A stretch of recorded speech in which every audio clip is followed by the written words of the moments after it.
pressupostos estão aí e a gente não tem como fugir deles, né? Há, na verdade, um dever fundamental, os tributaristas costumam dizer que é um dever fundamental de contribuir com os tributos, né? E muito embora nem todos sejam adequadamente aplicados, uma grande parte deles o é. Então, a gente não tem como negar a vida em sociedade, a gente não tem como negar a tributação. Então, é dentro dessas necessidades que a gente vai pretender passar para vocês o que há de mais importante. Eu vou falar um pouquinho da tributação da pessoa jurídica, mas antes de mim, o doutor Vinícius vai falar então da tributação da pessoa física, e a gente vai tentar ser bem breve, porque no final das contas a gente vai tentar abrir depois para vocês esclarecerem as dúvidas que a maior parte das vezes, né, conversando, como o professor Eduardo mesmo explicou, é que a gente acaba assimilando. Então eu passo já a palavra para o doutor Vinícius e é isso aí. Boa noite, pessoal.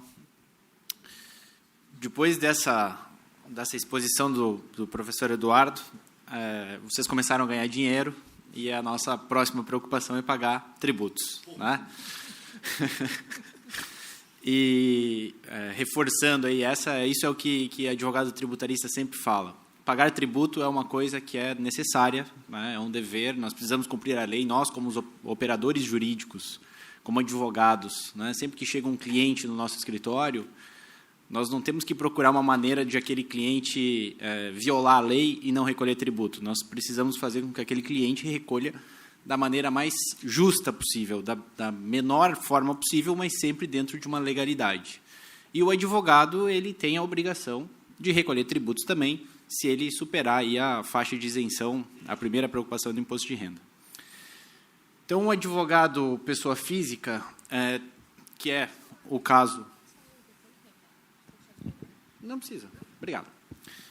Que é o caso, normalmente, do jovem advogado. Eu lembro que, quando eu comecei a advogar, há 8 anos, bem menos tempo que o professor Eduardo, mas quando eu comecei a advogar, o advogado fica perdido. Tá, livro caixa, o que é livro caixa? Imposto de renda, eu preciso recolher imposto de renda? Né? INSS, a gente costuma falar INSS. Pois é, nós temos todas essas obrigações e, para o jovem advogado, costuma ser a forma mais cara de tributação do ponto de vista objetivo de alíquotas, né? Então, o advogado individual, ele vai ter... Nós vamos ficar só na primeira... Tá cortado. Ele não está como exposição. Mas é a primeira linha que é o nosso caso lá, né? Então, a pessoa física.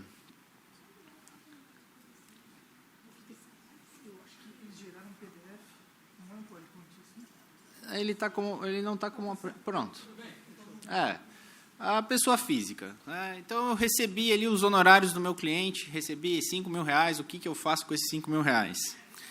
A pessoa física vai precisar fazer o carnê-leão, que a gente chama. Se ele recebeu de uma outra pessoa física esse valor... E ele vai precisar lançar isso num programa que a própria Receita Federal fornece para todos os advogados e vai precisar fazer o recolhimento de acordo com a faixa de tributação que ele está. Né? No caso aí dos R$5.000, ele vai ter que fazer uma retenção de 27,5%, se ele não tiver nenhum tipo de abatimento para apresentar nesses R$5.000. Essa questão do abatimento, eu vou um pouquinho mais adiante aqui, que é para mostrar o tal do livro caixa. O advogado pessoa física, ele pode abater aquelas despesas necessárias, essenciais para o exercício da advocacia dele. Então, ele alugou uma salinha pequena, né, de 20 metros quadrados, ele paga um aluguel. Esse aluguel ele pode estar lançado aqui como um débito dele, né, um valor aí que ele tem que abater, porque isso não é renda. O imposto de renda, ela tributa renda.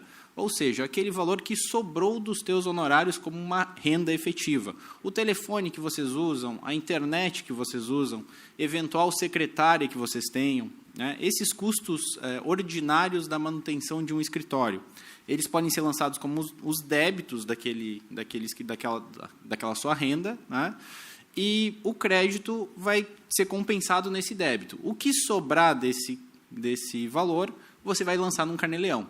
Naturalmente que você precisa manter todos os registros desses custos, porque a Receita ela tem até 5 anos depois para verificar se você realmente teve aqueles débitos como você disse que teve. Feito o carnê-leão, vocês fazem mensalmente. Né? O advogado individual, que não tem uma pessoa jurídica, você faz mensalmente esse recolhimento, e a partir, desde 2016, passou a ser obrigatório, desde a declaração de 2016, que foi entregue agora em abril de 2017, passou a ser obrigatório que vocês informem quem é o CPF de quem está pagando esses honorários para vocês, ou o CNPJ da pessoa jurídica. O CNPJ da pessoa jurídica já era obrigatório antes, o CPF da pessoa física não era. Então, o que os advogados costumavam fazer, e eu tenho aqui uma nota de meia-culpa, porque eu lembro que eu fazia isso, para justificar uma renda um pouquinho maior, você lançava lá que você recebeu tantos mil reais de pessoa física, né? Você não precisava colocar CPF, então bastava você dizer um valor ali que você recebia mensalmente. Hoje em dia, isso não é mais possível, porque hoje em dia você precisa indicar quem é o pagador daqueles honorários. Então, todo o valor que você lançar na sua declaração de imposto de renda vai estar vinculado a um CPF específico do cliente que contratou vocês, né? Então, em relação ao imposto de renda, nós temos essas obrigações mensais, que são do Carnê-Leão, que no ano seguinte, em abril do ano seguinte, você vai ter a obrigação de fazer a declaração do imposto de renda. Se você superou ali a casa dos R$ 22.847 de rendimento, você vai ter a obrigação de fazer a sua declaração de imposto de renda e você vai importar esses dados que vêm do programa da própria Receita Federal, do Carnê-Leão. Aqui estão as faixas de tributação, né? Então, até R$ 22.847,76 não é devido nenhum tipo de imposto. Ainda que, o que pode acontecer? Num mês específico do ano, vocês receberam R$ 20 mil. Vocês vão precisar reter aquele imposto de renda na hora de fazer o Carnê-Leão, pela maior faixa, pelos 27,5%. Só que, como nos outros meses vocês não vão ter outros rendimentos, quando vocês fizerem a declaração de imposto de renda em abril do ano seguinte, esse valor que vocês recolheram de imposto de renda lá naquele mês, lá no passado, vai ser restituído para vocês, de acordo com os lotes, né, de restituição da Receita Federal, que normalmente começam em junho de cada ano. Então, o governo é como se fosse um empréstimo compulsório que nós fazemos para o governo, né, que é recolher aquele tributo, se foi em fevereiro de 2015, por exemplo, né, vocês só vão ter essa restituição a partir de junho de 2016, sem qualquer tipo de acréscimo legal de juros entre fevereiro de 2015 e abril de 2016. A partir de maio começa a contar os juros que a Fazenda Pública paga, que são a Selic. A vantagem, né, a gente normalmente olha para o imposto, para o tributo, como uma coisa ruim. O jovem advogado, normalmente, não tem casa, não tem carro, não tem nada ainda.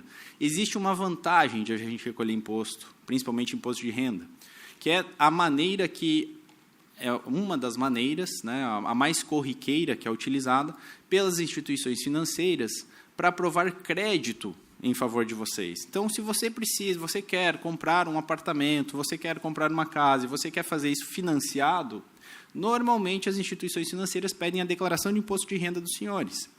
Se a instituição financeira vê que você tem um recolhimento de imposto de renda, você tem uma renda declarada, você consegue alcançar níveis de crédito maior, né, para aumentar limite de cartão de crédito. Então, existe esta vantagem, né, de você, não que seja exatamente uma vantagem você ter que pagar tributo, mas existe esse, digamos assim, benefício, né, essa consequência boa de você recolher o imposto de renda regularmente. Além do imposto de renda que as pessoas físicas têm, que o advogado, pessoa física, o advogado individual, precisa recolher, o advogado também é um dos contribuintes obrigatórios da Previdência Social. Então, todo mundo que é advogado, profissional liberal, precisa recolher contribuição previdenciária. Qual é o valor dessa contribuição previdenciária? O advogado individual recolhe 20% sobre o que ele recebe. Valor mínimo, salário mínimo, R$ 930. Né? O valor máximo é o teto da Previdência, que é R$ 5.531. Então, 20% sobre o rendimento que vocês tiveram em um determinado mês precisa ser recolhido a título de contribuição previdenciária. Isso é uma guia também gerada, que também pode ser gerada pelo próprio site da Receita Federal, para fazer o recolhimento da contribuição previdenciária que é devida. Qual a utilidade dessa contribuição previdenciária, que a gente chama de INSS? A utilidade disso é que um dia vocês poderão se aposentar. Vocês estarão contando tempo para a aposentadoria de vocês, né? E, eventualmente, se vocês sofrerem algum acidente, sofrerem alguma situação que lhes deixa fora do trabalho, vocês podem, então, receber um auxílio doença do INSS. Se acontecer alguma fatalidade de vocês terem invalidez permanente, vocês passam a receber esse benefício aí da Previdência Social, né? Então, essa é a utilidade da contribuição previdenciária. 20% é bastante caro para o advogado pessoa física, né? E, então, o Dr. Gustavo logo mais vai mostrar para os senhores que, do ponto de vista, principalmente da contribuição previdenciária e do imposto de renda, vale muito a pena vocês estabelecerem uma pessoa jurídica para o escritório de advocacia de vocês, sobretudo agora que nós temos a pessoa jurídica individual, né? A sua, que a gente chama. Sociedade Unipessoal de Advocacia. De advocacia, Então, resumidamente, né, depois, se vocês tiverem alguma pergunta, é imposto de renda e contribuição previdenciária, né, é o que principalmente... E nós temos também o ISS, né, que eu já estava deixando o ISS de fora. Além do imposto de renda, além da contribuição previdenciária, nós temos ainda o ISS, que é o Imposto sobre Serviços, né, que nós temos que pagar ao município onde estamos sediados. Então, aqui em Florianópolis, hoje, a alíquota variável do ISS é 5%. Então, em tese, toda a arrecadação que você tiver, todo o valor que você emitir numa nota fiscal, 5% vai ser recolhido a título de ISS, que é o imposto municipal que a gente teria que pagar. Os municípios costumam estabelecer um ISS fixo, que ele vale para o ano inteiro. Então, aqui em Florianópolis, nós temos o ISS fixo de R$ 960. Está numa dessas... R$ 960. Então, assim, se o advogado fatura mais do que 20 mil no ano, vale a pena ele fazer o seu cadastro e fazer a opção pelo ISS fixo, porque 5% de 20 mil dá R$ 1.000, né? Então, é melhor você pagar o fixo de 960 do que pagar o variável de acordo com as notas fiscais que os senhores emitem. Mas, se não passa de R$ 20.000, aí não vale a pena pagar o fixo, porque, naturalmente, vocês recolherão menos de ISS. É isso? Tá. Então, eu vou pedir para licença para ficar em pé e aproveitar que eu... Tá, fechou. Resumo, mas tu queres falar disso aqui? Fica à vontade. Ah, tá. Depois. Queres falar disso aqui? Não, depois, né? Aí a gente faz um resumo de todo. Então, tá. Então, pessoal, o Vinícius falou aqui das principais questões da pessoa física, paga imposto de renda através do livro caixa em receitas, despesas, esse resultado mensalmente tu pagas um recolhimento mensal, que ele é só uma antecipação que vai ser considerada lá no ajuste do ano seguinte. Essa é a tributação da pessoa física, né, que todo mundo normalmente está acostumado, quando começa a carreira, vai tributar pela pessoa física, se tu fizeres, como o professor Eduardo sugeriu, se fizeres no home office, enfim, é uma situação que é mais ou menos a regra geral. No entanto, quando essa atividade da advocacia começa a ficar um pouco mais sustentável, ou se existe o casamento ideal, como o professor também salientou, é mais comum que os advogados acabem formando uma sociedade. E essa sociedade ela vai ter que ser minimamente organizada. Ela vai ser formalmente organizada, normalmente, né, ela vai ser formalmente organizada, vai estar registrada na OAB e ela vai estar sujeita à tributação, então, pela pessoa jurídica. Nada impede que exista uma sociedade onde as pessoas físicas compartilhem espaço, compartilhem despesas, façam um regime de livro-caixa onde elas façam um rateio e também se aproveitem essa sociedade de tributação das pessoas físicas, rateando, vai ratear entre todos os sócios as despesas com a secretária, a locação, etc. Então, é só uma questão de rateio e não tem nenhum prejuízo com relação à legislação tributária. Mas, a partir do momento em que há uma sociedade organizada e com uma receita razoável, acaba valendo a pena sair da tributação da pessoa física, que vai até 27,5%, para ir para a tributação da pessoa jurídica. E aí, a tributação da pessoa jurídica ela vai variar de acordo com a forma de constituição da tua sociedade e do regime tributário que tu vais escolher. Nada mais essa escolha entre tributação da pessoa física, uma das formas de tributação da pessoa jurídica do que um planejamento tributário, né? Então, é uma escolha entre duas opções listas, né? E aquela tens direito de escolher aquela que seja mais benéfica para ti. Então, a tributação da pessoa física, ela está ali em cima, é aquela regrinha que o Vinícius colocou aqui, né? Livro caixa, imposto de renda da pessoa física e ISS, até 27,5%. Já a pessoa jurídica, ela vai ser tributada, né, através de uma sociedade. A sociedade de advogados, ela tem que necessariamente ser uma sociedade simples, não é uma sociedade limitada, é uma sociedade simples que tem algumas características. A mais importante delas é que a responsabilidade ela vincula diretamente os sócios, não há uma separação tão grande quanto há nas limitadas, né? E essa sociedade, ela é registrada aqui na OAB, existem modelos de contrato que a própria OAB fornece, padrões, acho que tem no site, né, Clarice? A gente tem no site aqui modelos, o jovem advogado também, os jovens são bem atuantes nesse sentido. Mas, enfim, essa sociedade ela vai poder ser, então, uma sociedade de um sócio só, ou de vários sócios, uma sociedade em si, mas ela também pode, de acordo com a nova legislação, editada no final de 2016, 15, né?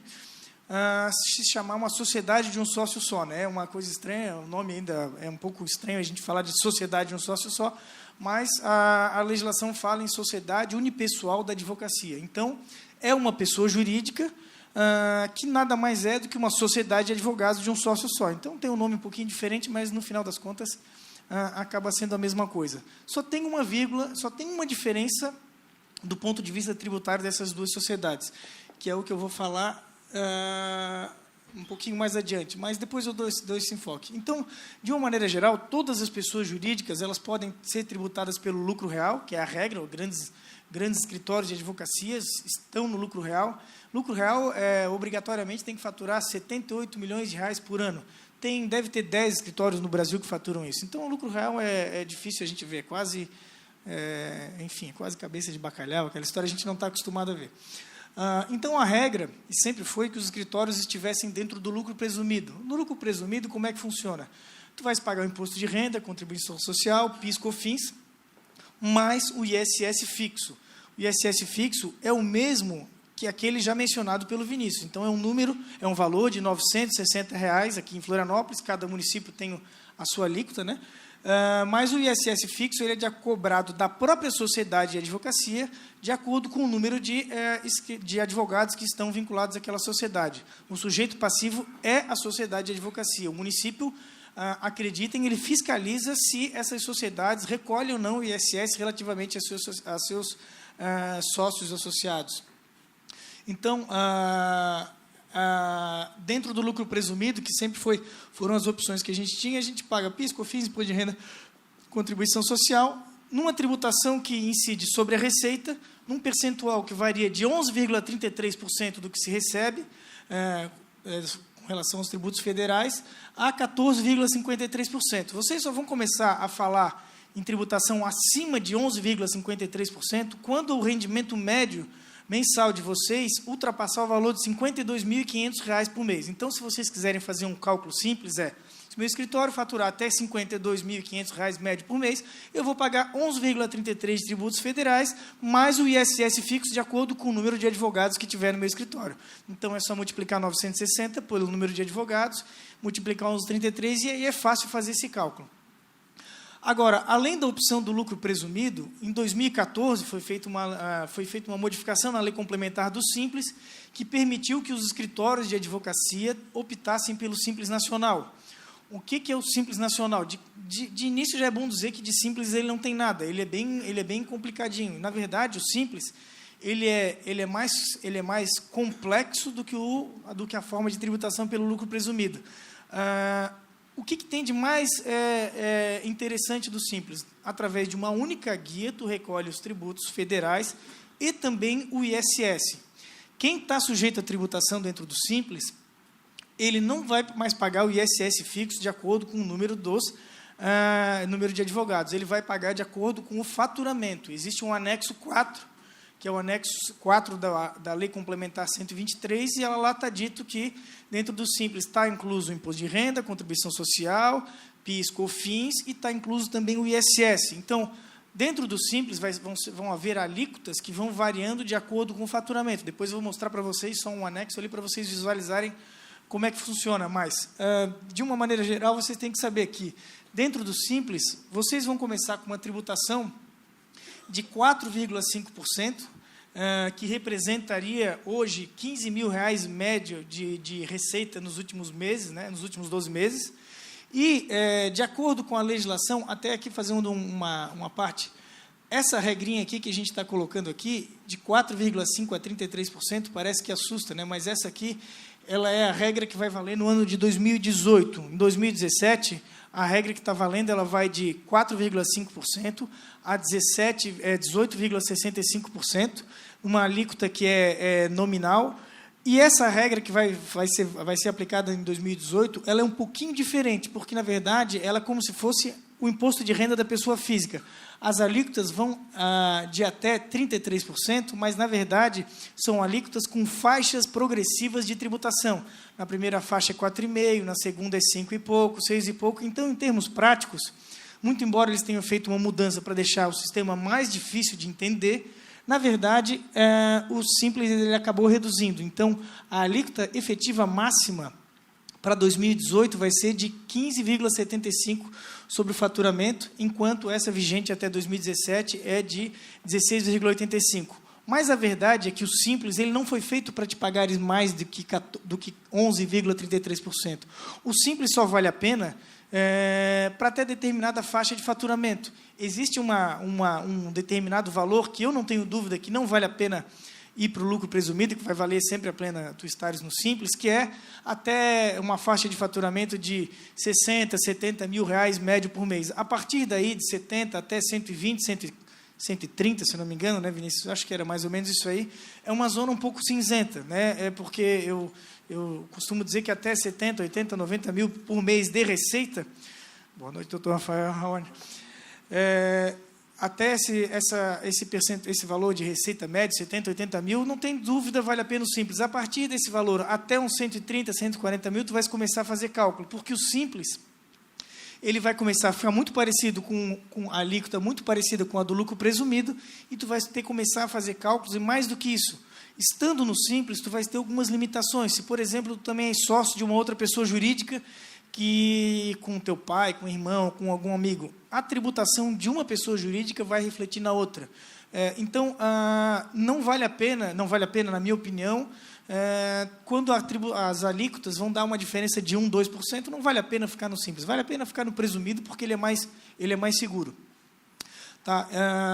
O que tem de diferente aqui de uma sociedade simples, que é a que a gente está acostumada, de uma sociedade unipessoal? A sociedade unipessoal, como eu já disse um pouquinho antes, não é nada mais do que uma sociedade simples, só que de um sócio só, que tem um nome diverso dado pela legislação. No entanto, quando foi feita a adaptação da legislação do Simples à lei das sociedades unipessoais, não ficou muito claro na visão da Receita Federal que elas eram a mesma coisa. A Receita Federal, como não estava literalmente lá escrito sociedades unipessoais, ela disse que a sociedade unipessoal não era uma sociedade simples, e por isso ela não quis aceitar que as sociedades unipessoais fossem tributadas de acordo com o Simples Nacional. O que foi feito? O Conselho Federal da OAB entrou com uma ação no Distrito Federal, pediu uma liminar e foi dada essa liminar. Então, no Brasil todo, qualquer sociedade unipessoal pode, hoje, ser tributada de acordo com as regras do Simples Nacional, né? Agora, vocês todos aqui, graduados, talvez até pós-graduados, porém, o que é importante saber? É uma liminar. Essa liminar, ela não é uma certeza, ela pode ser cassada, tudo bem, já teve agravo de instrumentos, suspensão de liminar, nenhum deles foi deferido pelo TRF1, onde foi ajuizada a ação, mas há um certo risco, né? Então, eu, particularmente, não sentiria muito confortável em recolher tudo bonitinho aqui, tendo uma sociedade unipessoal, optar pelo Simples Nacional, recolher de acordo com essas regras e depois ver revogada essa liminar e ter que recolher a diferença posteriormente para o presumido. Eu, particularmente, muito embora tenha batalhado, eu até trabalhei nessa ação junto com o procurador do Conselho Federal, doutor Luiz Gustavo Bichara, eu trabalhei nessa ação, dei uma pequena contribuição, mas eu tenho um pouco de pé atrás nesse aspecto. Então, se for para dar conselho, né, eu particularmente teria um pouco de pé atrás. Eu esperaria a mudança legislativa. O que mais que a gente tem de relevante? Com relação ao ISS, como eu disse ali, os escritórios que estão no Simples Nacional, sejam eles unipessoais ou escritórios normais, eles não podem recolher o ISS de uma maneira fixa. Eles não podem fazer como os contadores fazem. E acreditem, muitos escritórios aqui estavam fazendo isso. A fiscalização municipal abriu uma frente aqui na OAB, a gente fez um manual, todo mundo teve dúvida, a gente foi explicando, porque, no final das contas, o contador pode, o advogado não pode, porque para o contador tem uma previsão expressa na lei, e o contador não tem isso de graça. Na verdade, ele é obrigado, ele teve uma contrapartida, que ele é obrigado a contabilizar de graça para aqueles microempreendedores individuais. Então, é importantíssimo vocês saberem disso, porque se vocês tiverem... se o contador disser para vocês que dentro do Simples tu pode excluir o ISS variável daquele anexo 4 e tributar de acordo com o anexo, e só tributar pelo ISS fixo, vocês não caiam nessa, tá? Realmente não pode, e vocês vão ter um problema, porque depois vocês vão ter que recolher essa diferença. Então, de uma maneira geral, eu queria só deixar essa visão para vocês de que existem todas essas possibilidades, né, que, na verdade, em termos práticos, são duas, né, ou lucro presumido ou simples, né, de uma maneira geral, são essas duas possibilidades, e elas modificam de acordo com a receita. Modificam muito pouco para quem está no presumido, modificam bastante para quem está no simples. O que eu gostaria de dizer para vocês, complementando o que o Vinícius disse? Ninguém fica muito contente, até fizeram uma experiência outro dia, não lembro qual foi o país, de um tributo que seria pago ele espontaneamente. Tipo, criaram, mas não estabeleceram uma regra uma cláusula penal para quem não cumprisse aquele tributo. Espontaneamente ninguém pagou, fizeram quase um estudo de caso, ninguém pagou. Ninguém paga assim com muita vontade. Então, por que eu estou dizendo isso? Porque, volta e meia, as pessoas vão lá, trabalham, querem acumular patrimônio, e, como o Vinícius disse, depois eles não conseguem um financiamento, porque não tem uma declaração de imposto de renda da pessoa física. Mais do que isso, às vezes pega uma decore com um contador, dizendo que ganha o exemplo que eu vi, um colega pegou uma decore com um contador de R$15 mil por mês para provar que era a renda dele verdadeira, né, não declarada no imposto de renda da pessoa física dele, mas pegou uma decore, o contador deu, não deveria dar, mas deu, para ele lá tirar um visto para viajar para os Estados Unidos. Queria lá, né, provar sua renda. Lá vai gerar uma fiscalização para a pessoa física dele. E esses critérios de fiscalização da pessoa física, eles não são assim critérios que a gente não é fiscalizado com base na tecnologia que a gente tem hoje. A gente é fiscalizado com base em novas tecnologias, novos critérios, novos cruzamentos de dados que são aplicados no decorrer do tempo. Na verdade, a Receita Federal ela tem um programa que se chama ARPIA, que ela consegue fazer um cruzamento de dados de cada CPF com um CNPJ e faz eu acompanhei nós acompanhamos, né, professor Eduardo, uma operação da Polícia Federal que envolvia várias pessoas físicas e jurídicas, e lá vem desenhado mesmo, qual CPF veio e fez transação com qual CNPJ. Então, essas informações, a Receita Federal ela não tem tempo de ir atrás de todo mundo, ela vai ainda vamos chamar, naquilo que ela considera grandes devedores, grandes contribuintes ou grandes operações. Mas, na medida que o tempo está passando, a Receita Federal já está mandando auto de infração eletrônico. Na verdade, pessoa física já recebe direto, divergência de DCTF também já vem direto. Então, a tendência é que essa fiscalização ela aperte ainda mais, né? Então, eu, sinceramente, eu não consigo dormir tranquilo. Eu mesmo que advogo na área tributária, não consigo dormir tranquilo se eu não emitir todas as notinhas fiscais, porque eu juro que tem uma defesa daquelas que eu dou uma pegada no fiscal, ele vai lá ver se eu estou fazendo tudo certinho, né? Eu lembrei de uma questão importante, porque o professor Eduardo falou que uma das fontes de receita do jovem advogado é o previdenciário, com as RPVs, né? E a RPV, quem vai pagar para os senhores é ou a Caixa Econômica Federal ou o Banco do Brasil. Depois que a União foi condenada, ela vai pagar por meio dessas instituições financeiras. Quando os senhores forem sacar esse valor, vai ter uma retenção de 3% ali no momento do saque, né? E depois, essa informação, os senhores precisam guardar para que, no ano seguinte, quando os senhores forem fazer a declaração de imposto de renda, vocês possam lançar que já teve uma retenção de 3% sobre aqueles honorários que os senhores receberam ali. E se os senhores não declararem, a Receita vai ter essa informação. Porque as instituições financeiras, elas encaminham a informação de que pagaram, né, para aquele CPF um valor de R$10.000 de honorários e teve uma retenção na fonte de R$300. Então, se vocês não lançarem, isso assim, ó, mesmo que seja um valor baixinho, a Receita vai fazer o cruzamento e vai chamar vocês a se explicarem.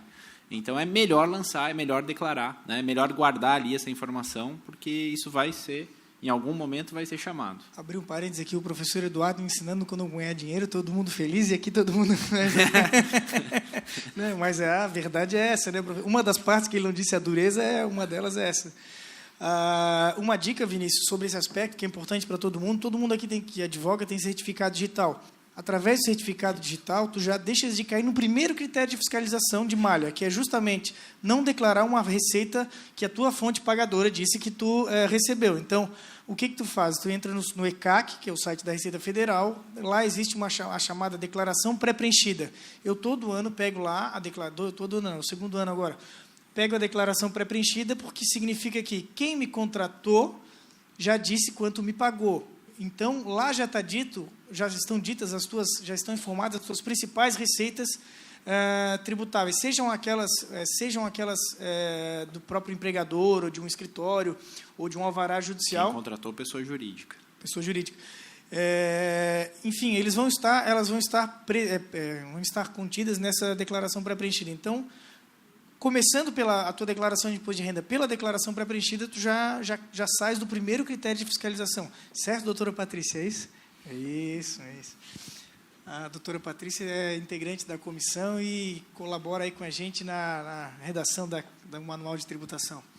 Tá, esse gráfico aqui, que eu não consigo, a gente não está com um PowerPoint, então eu não consigo botar, não sei como... Enfim, aquele gráfico ali é um gráfico comparativo. Não tem como. Tá, mas dá para ver o que é mais importante ali, tá? Vocês estão vendo ali de R$180 mil, que é aquela primeira coluna da esquerda ali.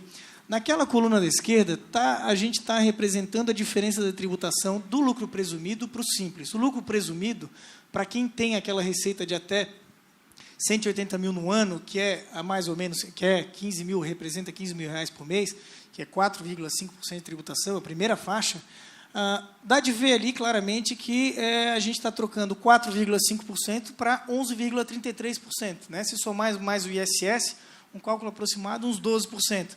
Então, o simples, ele é muito... Opa! Não foi eu. Não, eles mexeram lá, só que eles foram para trás. Aí. Opa, agora sim. Então, esses R$180 mil aqui... Oh, tá bom aí? Tá bom. Esses R$180 mil aqui, aqui 360, que dá 30 mil por ano, vocês estão vendo que ainda que o lucro presumido é muito maior que o simples. O verde é a tributação pelo lucro presumido e o azul é a tributação pelo simples. Né? Dá de ver aqui, ó, que o simples, no final, ele vai ser, inclusive, mais expensivo do que o próprio lucro presumido. Quando chega nessa zona cinzenta, 180 mil, 150 mil por ano, começa a ficar, na minha opinião, a diferença já não se justifica. O Vinícius, a gente estava discutindo, ele já, não, aqui ainda vale a pena, mas eu acho que não. Aqui, praticamente iguala, né? Aqui já passa. Enfim, mas o que é importante ver? Que os pequenos escritórios, vocês que vão começar a advocacia, vocês vão estar aqui faturando dentro da primeira faixa de tributação. 4,5% de tributação eu acho que é bem razoável se a gente for comparar com as outras atividades. Lá na comissão, a gente recebe vários questionamentos e, enfim, tinha gente que não queria pagar nenhum 4,5, vamos dizer assim. Eu, particularmente, quando eu olho para o 4,5, eu vejo, poxa, é um percentual que ele está bem dentro daquilo que é possível, né? Não chega nem perto de 27,5%. Então, não dá para discutir 4,5. 4,5 tem que pagar mesmo. 4,5 tem que pagar, pô. Não se incomoda, faz lá e mais do que isso. Um escritório de advocacia que ele quer se vender como organizado, ou, por exemplo, quer advogar na área tributária, meu exemplo, não tem como a gente dizer que advoga na área tributária e não exigir que eu não emitir uma nota fiscal. Para mim isso é uma regra. Então, dependendo da atividade, tu vais emitir uma nota fiscal, tu vais ter uma receita declarada, tu vais ter patrimônio declarado, tu vais ter tranquilidade, porque às vezes tu começa torto e chega uma hora que tu não queres mais corrigir, né? A gente vê bastante isso. Não, vai também de encontro ao que o professor Eduardo falou, de nós temos uma postura a passar para a sociedade, né? E nós temos que vestir essa camisa do advogado como uma pessoa que está aqui para instruir as pessoas a fazer as coisas pela legalidade, né? Então, toda essa postura que nós temos perante o judiciário, dentro dos nossos processos, nós passamos a ser reconhecidos como pessoas que estão ajudando a sociedade a melhorar, né? E se a gente fica sonegando tributo, não emite a nota fiscal para o cliente, ajuda o cliente a sonegar, nós não estamos ajudando o país a ser um lugar melhor, né? Nós estamos simplesmente repetindo um sistema que todos nós sabemos não tem dado certo, né? Então, tudo isso tem a ver com a postura do advogado também, que vai refletir nos outros entes, né? Hoje nós temos aí magistrados e promotores recebendo verbas indenizatórias altíssimas, né? Com um deles agora falando que tem mais 750 mil para receber, e quando ele receber ele vai postar no Facebook, colocando verba indenizatória. Não é verba indenizatória, né? Auxílio moradia não é verba indenizatória, é verba remuneratória. Mas isso é todo um contexto da sociedade brasileira. E nós, advogados, temos que ter essa consciência, que cabe a nós também ajudar a sociedade a mudar essa lógica de sonegação, de jeitinho, né? É isso aí. Então tá. Eu tenho uma dúvida. Mais uma, professor? Não, é a mesma dúvida. Ah, tá. Está ficando cada vez pior.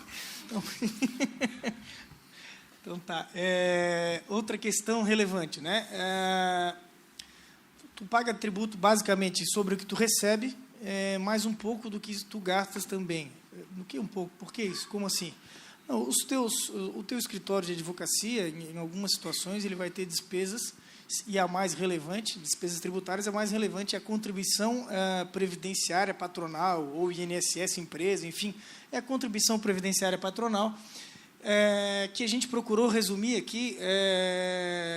Vocês vão ver que está tudo muito parecido, porque, no final das contas, ela acaba sendo igual mesmo. Mas o escritório ele tem uma obrigação específica de, naquelas situações em que ele tem advogados, associados, funcionários, sócios de serviço ou sócios de capital, vai haver uma tributação de contribuições previdenciárias sobre a remuneração. Vejam só, não estou falando da tributação de contribuições previdenciárias sobre o lucro. O lucro não está sujeito à tributação de contribuições previdenciárias. Inclusive, o lucro também não está. O lucro, aquilo que sobra no final da atividade, numa pessoa jurídica, ele é isento de imposto de renda e tu recebe sem pagar tributação. Quem é tributado sobre a receita na pessoa é a própria pessoa jurídica, né? Mas eu estou falando de uma situação específica aqui, que é no escritório que tem um associado, seja ele um associado, funcionário, um sócio de serviço ou um sócio de capital. Em todos esses casos, a remuneração relativa ao prolabore, que pela Receita Federal tem que ser pelo menos um salário mínimo mensal, ela está sujeita a uma tributação, tanto de quem recebe quanto de quem paga. Porque a pessoa física vai pagar ali o INSS de acordo com essas percentuais aqui que a gente colocou aqui, e basicamente se diferencia. Essa situação aqui é que o Vinícius falou, é da pessoa física advogando como contribuinte individual, ele advoga sozinho, mas se ele estiver trabalhando para um escritório, ele vai estar em todas essas figuras aqui de baixo. Aquele limite ali dos 5.530, o mínimo, R$ 937, é o mínimo que a Receita aceita de base, né, tributária. De base tributária. Então, você vai recolher, se você é um advogado individual, você vai recolher 20% sobre R$ 937, que vai dar R$ 187,40, e você vai ter direito a uma linda aposentadoria depois de 35, ou 40, ou 50 anos de serviço. Né? Ou 170. Né? Então, assim, o mínimo, a base de cálculo mínima é R$ 937.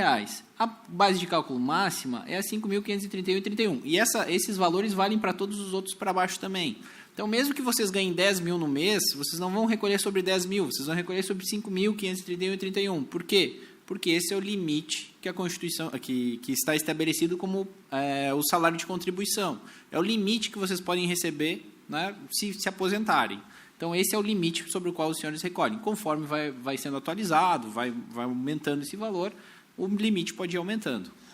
Já a pessoa jurídica que contrata esses advogados, contribuintes, pessoas físicas, associadas, ela também vai ter uma obrigação tributária relativa a essa contratação. E essa obrigação ela vai ser normalmente de 20% em todas essas situações aqui, mas ela vai ter um tratamento diferenciado quando tiver uma contratação de pessoa física contribuinte individual. Então, resumidamente, o advogado contratado, ou sócio, ou funcionário, enfim, qualquer que seja a natureza dele, da contratação, ele vai estar sujeito, essa contratação vai estar sujeita ao pagamento de contribuições previdenciárias de acordo com essas percentuais aqui. Vamos dar um exemplo? Acho que fica bem claro. O salário de R$ 2.000. O salário de R$ 2.000, então, ali, ó, no associado que recebe R$ 2.000, dele vamos colocar R$ 1.000. Dele vai ser descontado o percentual de 8%. Esse 8%, 9%, 11%, eles são de acordo com a faixa. Então, um associado contratado de uma pessoa jurídica que receba R$ 1.000 de salário, vai ter descontado da folha de salário dele 8%. Então, R$ 80 já vai ficar ali na mão do empregador. E o empregador, a pessoa jurídica, vai ter que recolher mais 20% sobre a folha de pagamento dele. Então, se o salário dele é R$ 1.000, a pessoa jurídica vai recolher mais 20%. Então, esse associado vai gerar R$ 280 de contribuição previdenciária, né, para o governo. 80 que vai ser descontado do próprio associado e os outros 200 que a empresa vai pagar a mais, né, além do salário. Com a diferença que a contribuição da empresa dos 20%, ela não tem essa limitação. Ela é ilimitada, né? Então, essa aqui é uma diferença relevante. Pode não? Pode. Eu até prefiro chegar no final, se tu puder esperar um pouquinho, porque a gente já está terminando aqui. Então, pessoal, essas informações aqui, elas com certeza vão gerar dúvidas, já gerou, e depois a gente vai detalhando, mas eu queria só dar um fechamento, né?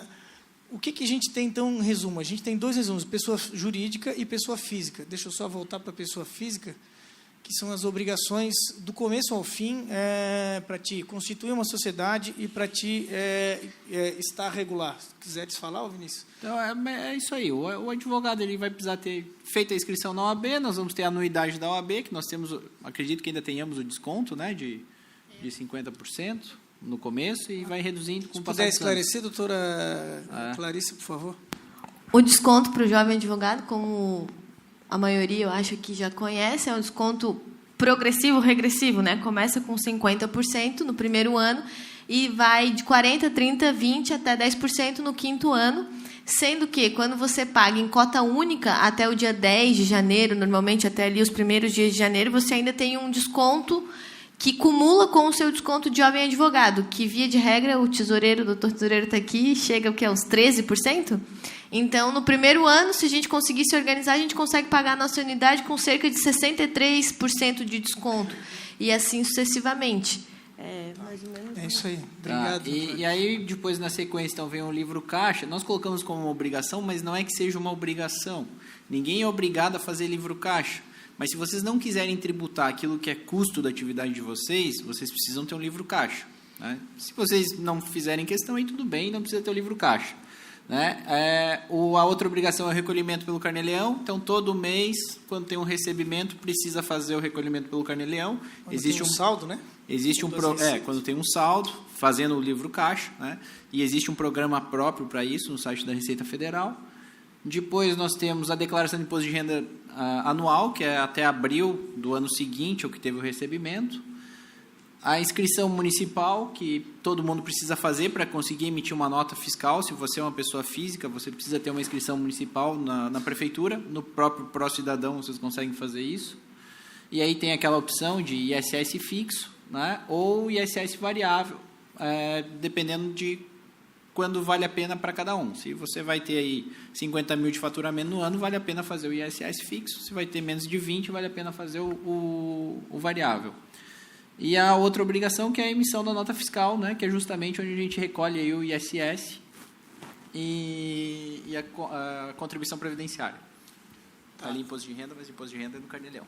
Fechou. Já se a gente estiver diante de uma pessoa jurídica, a gente vai ter, Para todos aqueles, é importante isso, não é necessário contador, tá, para fazer. Pessoa naturalmente, na pessoa física, naturalmente que facilita bastante, mas não é necessário fazer por contador. Já se a gente estiver diante de uma pessoa jurídica, a gente vai precisar do contador. Na verdade, a gente vai começar, então, com o registro de um contrato social aqui perante a OAB. Gustavo, posso só fazer uma observação? Pode. Com relação ao registro da Sociedade de Advogados, recentemente a nossa seccional aprovou o plano da Jovem Advocacia, e nesse plano consta um benefício para os jovens advogados que, se a sociedade for composta pela sua maioria de jovens advogados, ou seja, 51%, 50 mais 1, de jovens advogados, esse registro da sociedade tem um desconto de 50% da taxa da seccional. Então, vale bastante a pena a gente registrar a sociedade enquanto jovens ainda, né? Porque tem esse desconto. Excelente. Isso aí é uma vitória aí da Jovem Advocacia, né? A vitória eu posso atribuir com certeza à persistência da presidente aí, que manda muito bem, né? É isso aí. Então, registro do contrato social na OAB, contratação de contador, porque tu vai ter uma obrigação de declaração mensal e anual daquela pessoa jurídica. Esse contador já vai automaticamente fazer um registro da DBE na Receita Federal, é uma declaração onde na Receita Federal tu já vincula a determinado contador, ele que vai prestar as informações. Logo na sequência tu vais fazer a inscrição municipal. Depois, se tu tiveres estabelecido, tu vais, se tu fores montar um escritório estabelecido, né, até fazer uma diferenciação. A pessoa jurídica ela pode ser domiciliada e também estabelecida. Domicílio fiscal, só domicílio fiscal, ele vai servir só para fins tributários. Tu não vais poder receber pessoas, de acordo com a legislação urbana, tu não vais poder receber pessoas porque tu não tens um estabelecimento. Tu só vais poder, se tu não tiver estabelecido, tu só vais poder ter domicílio fiscal. Isso não vai atrapalhar a constituição da tua pessoa jurídica, não vai mudar, não vai ter prejuízo tributário, porém, tu não vai estar estabelecido. Para estar estabelecido, aí tu vais ter que ter o teu alvará de bombeiros, que é anual, o teu alvará de funcionamento, que também é anual. Além disso, se tu fores optar pelo Simples Nacional, tu tens 90 dias depois da última inscrição, no caso, depois da inscrição municipal, para fazer a tua opção pelo Simples Nacional. Tu vais emitir a nota fiscal eletrônica. Aqui em Florianópolis tem um sistema que funciona um pouquinho chato. Que vincula pelo ano inteiro. Oi? Que vincula pelo ano Vincula inteiro. pelo ano inteiro.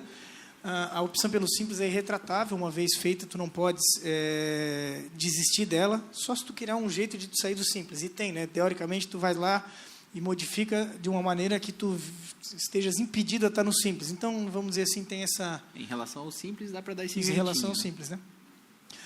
Mas a emissão da nota fiscal eletrônica, vamos lá, o sistema do município de Florianópolis, eu vou falar porque eu sou estabelecido aqui, ele funciona muito bem, e ele guarda, inclusive, o CPF ou o CNPJ dos teus clientes. Então, é um pouquinho chato de instalar, mas, enfim, depois disso ele funciona bem direitinho e a gente consegue emitir as notas fiscais de uma maneira bem tranquila. Tipo, um escritório com 2 sócios, ele consegue, com um número reduzido de notas fiscais, que não seja muito grande, ele consegue, em um período, emitir todas as notas fiscais do mês, e no outro período, uma tarde, ele consegue também fazer o encerramento das obrigações acessórias. É relativamente tranquilo, pessoal. O sistema funciona bem direitinho. E ele já prepara tudo, ele já bota, tu faz todo o cálculo e automaticamente o teu contador já pega aqueles dados para fazer depois as tuas declarações fiscais. Então, tu vais ter que mandar mensalmente as informações para o teu contador, vai fazer o pagamento mensal do Simples, que é até no dia 20 do mês seguinte, e vais pagar o INSS dos teus sócios e colaboradores, né? O INSS, toda pessoa jurídica vai ter que ter sempre pelo menos um recolhimento de prolabore para os seus sócios, né, do INSS, pelo um prolabore que a Receita exige que seja pelo menos um salário mínimo. Então, quando tu fores fazer esse cálculo entre pessoa física ou pessoa jurídica, o que vale a pena, tu vai ter que considerar algumas variáveis. E essas variáveis são justamente o número de sócios, né, a tua receita projetada, as tuas despesas da atividade, e com isso tu vais conseguir fazer um comparativo se é melhor pessoa física ou pessoa jurídica. Eu confesso a vocês que eu já ouvi pessoas físicas que estão há muitos anos estabelecidas e continuam tributando como pessoa física. Por quê? Porque, muito embora a alíquota seja de 27,5%, ela é mais simplificado o cálculo e é de até 27,5%, porque, na verdade, só tributa o saldo. Então, ela não é uma alíquota efetiva de 27,5%. Ela acaba sendo... Acaba sendo um pouquinho menor. Porque quando eu era jovem advogado, isso para mim era uma coisa que era um bicho de 7 cabeças, mas então eu não sei o quanto vocês sabem disso ou não. Mas assim, ó, é naquele ali mesmo, é aqui. O imposto de renda, esses 27,5%, se vocês aplicarem 22,5% sobre os 55 mil ali, vocês vão ter esse resultado aqui, esses R$ 10.432. Então, quando vocês fazem o cálculo do imposto de renda com alíquota maior, aqui nesses... Onde é que está aqui? Quando vocês fazem alíquota com esse valor maior aqui, digamos, R$ 100 mil, eu vou tributar 27,5%, são R$ 27.500 de imposto de renda. Só que eu vou abater a parcela a deduzir, que é esses 10.432. Então, na verdade, vocês vão pagar 17 mil de imposto de renda, vocês não vão pagar 27.500. Né? Então, isso para mim era um bicho de 7 cabeças, eu não sei o quanto que vocês dominam disso aqui, mas demorou para eu aprender essa questão do parcela a deduzir. Né? Isso. Então, e hoje, no Simples Nacional, quando o Gustavo estava falando que a alíquota de 33% parece alta, é porque, na verdade, agora o Simples Nacional passou a fazer isso aqui também, a ter uma parcela a deduzir antes, na faixa anterior. Porque antes o que acontecia? Você tinha uma faixa de 4,5%, a faixa seguinte era 6%, vamos fazer de conta. Então, se você passava R$1 da faixa dos 4,5%, você tributava tudo que estava para trás por 6%. Isso não fazia sentido, isso fazia com que muitas pessoas sonegassem uma parte do faturamento para não mudar de alíquota. Né? Então, quando você cria a parcela a deduzir, não tem mais por que sonegar, porque você continua tendo benefício nas faixas anteriores. É isso aí. Eu não sei também se todo mundo tem bem claro essa diferença de prolabore e distribuição de lucros. Né? Era uma outra coisa que eu também tinha bastante dificuldade. Que a gente está falando de prolabore, que é o salário do advogado. É aquilo que o advogado estabelece como um salário para ele, ou seja, é um custo que a pessoa jurídica, o faturamento daquela pessoa jurídica está ali e ela tem custos a adimplir. O salário da secretária, o prolabore, né, é o salário do advogado. Normalmente, os advogados estabelecem o prolabore em um salário mínimo, por conta da contribuição previdenciária, para você recolher menos contribuição previdenciária. Depois disso, depois que a gente fizer esses abatimentos dos custos, vai sobrar um valor, vai ficar ali no caixa, ali, vai ser o lucro daquela pessoa jurídica. Esse lucro a gente vai distribuir para o advogado de acordo com as cotas sociais da empresa ou de acordo com o serviço, dependendo de como estiver disposto isso no contrato social. Aliás, isso é importante também. Vou falar afinal, seria o avançado, né? Tudo isso que a gente está falando da sociedade, da forma de remuneração, distribuição de lucro, na verdade, a gente está tratando do básico. Existe uma parte um pouco mais avançada, mas que não vai interessar vocês no primeiro momento, porque vocês, teoricamente, não terão muitos sócios, ou, enfim, empregados, ou, enfim, não é bem o foco, mas a partir do momento que o escritório for começando a crescer, vocês vão começar a pensar em outras modalidades societárias. Então, os sócios com participação menor no capital social ou os sócios de serviços são duas alternativas mais utilizadas aí pelas sociedades para reduzir um planejamento tributário que, bem aplicado, ele acaba reduzindo o valor das contribuições previdenciárias. Né? O sócio de serviço não vai pagar aí imposto de renda sobre aquele valor que ele recebe a título de distribuição de lucro. Vai pagar sobre o que for recebido a título de prolabore. Ele vai ter duas remunerações necessariamente. Uma vai ser prolabore e outra vai ser o lucro. O lucro vai receber se der lucro. Esse lucro é isento de imposto de renda, não incide contribuição previdenciária. Agora, o prolabore é que vai estar sujeito à tributação. O prolabore abaixo abaixo, com valor dentro da faixa de isenção, também não vai pagar imposto de renda. Vai acabar pagando, e aí não tem como fugir, nenhuma sociedade tem como fugir, é de INSS, né, contribuição previdenciária da empresa sobre pelo menos um salário mínimo, né? Então, existe um valor mínimo que vai acabar sendo tributado. Mas isso, talvez para vocês, fique um pouco difícil de visualizar, porque, na verdade, não tem uma fórmula que vai servir exatamente para todos os escritórios.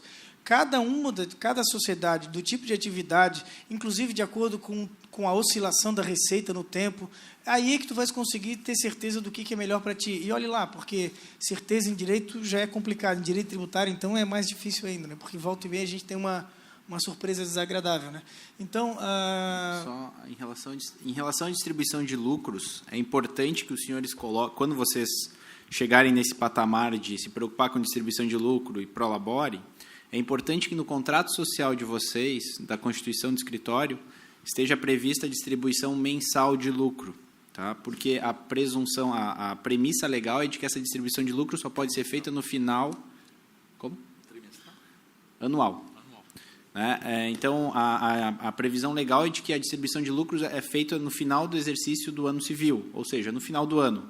Então, não poderia haver uma distribuição de lucro mensal. Para que exista essa distribuição de lucro, precisa estar previsto no contrato social de que, se houver lucro num determinado mês, pode ser distribuído aquele lucro, inclusive em bases mensais. Mas não pode, se acontecer de a receita... Muitos advogados fazem isso. Só um sócio tem prolabore, os outros não têm. Se a Receita, por acaso, fizer uma fiscalização nessa situação, né, e ver que só um sócio tem prolabore, e aí os outros estão só recebendo distribuição de lucros, a Receita vai dizer que toda aquela distribuição de lucros dos senhores é prolabore, vai tributar pelo imposto de renda e vai tributar pela contribuição previdenciária. Então, é importante estabelecer um prolabore de pelo menos um salário mínimo e um recolhimento previdenciário pelo menos sobre si um salário mínimo. Ainda que os senhores não recebam de fato, é o que acaba acontecendo. A gente não recebe de fato um salário mínimo. Eu recebo. Ah, tu recebe. Não, mas tem o lucro também, né? Eu recebo em papel, né? Eu recebo em espécie. Tá, então, para finalizar, pessoal, só uma complementação, Vinícius. Uma previsão importante é que tenha essa distribuição de lucros que pode ser em período anual, mensal ou outro que viesse estipulado pelo sócio. É uma previsão que acho que já vem no padrão da OAB. Mas a outra questão que muitas vezes os escritórios acabam não sabendo é que os lucros não precisam ser distribuídos necessariamente na proporção do contrato social. Aí tem gente que acaba fazendo gambiarra, vou falar assim, para esconder uma coisa que não precisa esconder de ninguém. A Receita Federal aceita.